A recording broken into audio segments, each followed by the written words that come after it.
Hola, buenas, soy vuestro paisano Manolo Parodi, soy historiador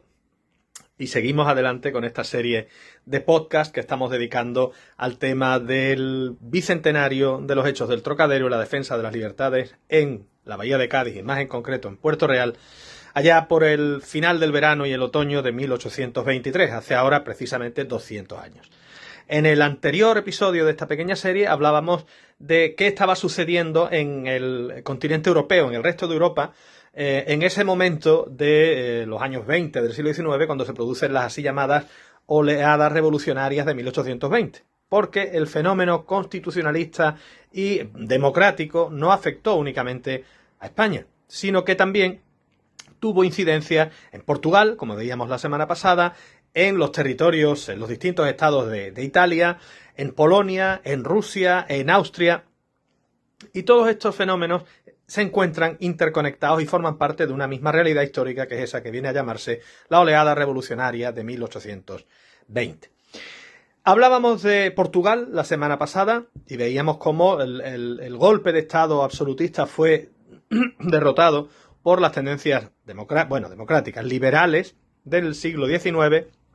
y cómo finalmente se imponía ese principio liberal en el gobierno luso en los años 20 del siglo antepasado, del siglo XIX. En el caso italiano nos detendremos hoy en uno de los distintos territorios donde tendría eco esta oleada revolucionaria de 1820. En concreto, en el sur de Italia, en el entonces reino de las dos Sicilias. Italia no se unificará hasta las décadas de los 60 y 70 del siglo XIX,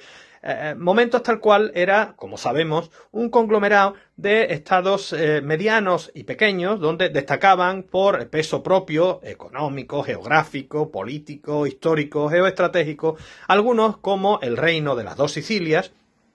que abarcaba los territorios del sur de la península italiana y de la isla de Sicilia, el reino de Cerdeña-Piamonte, que abarcaba esa gran isla italiana que es la isla de Cerdeña, y los territorios al norte y noroeste de Italia, en torno a la región histórica del Piamonte. Destacaban también, por supuesto, los estados pontificios y destacaba también la República de Venecia, por citar quizá los cuatro estados principales sin menoscabo de otros como el Ducado de Parma, Módena, Guastalla, etcétera, etcétera. Los pequeños territorios italianos del centro-norte de la península.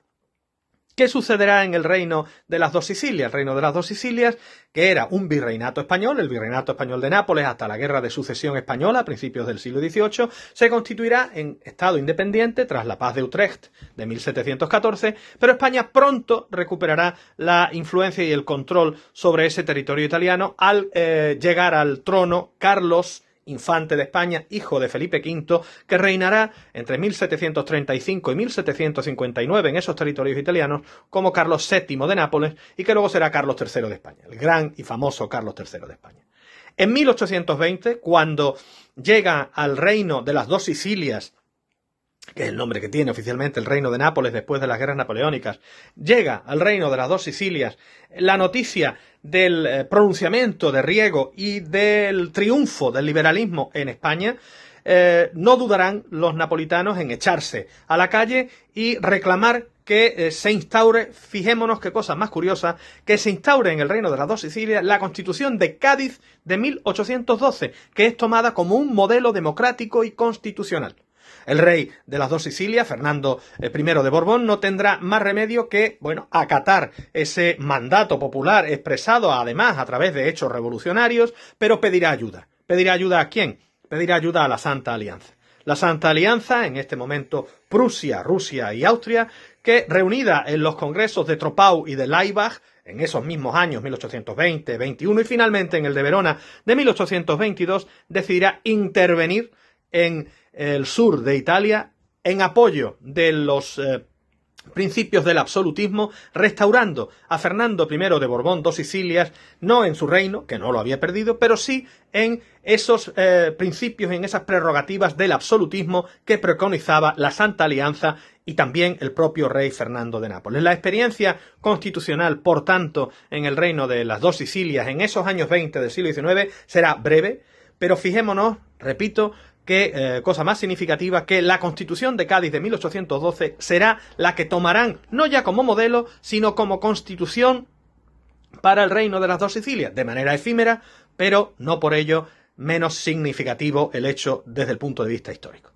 Como hemos visto en el caso español, el liberalismo fracasaría en esos momentos en el sur de Italia porque sería restaurado el rey Fernando de las dos Sicilias en sus prerrogativas absolutas tras la intervención del ejército austríaco enviado al sur de Italia por la Santa Alianza, como la Santa Alianza enviaría aquí a España al ejército francés, a los 100.000 hijos de San Luis, en 1823. La semana próxima volveremos a retomar este panorama de la Europa revolucionaria de principios del siglo XX con otro de los territorios afectados por esta oleada revolucionaria de 1820.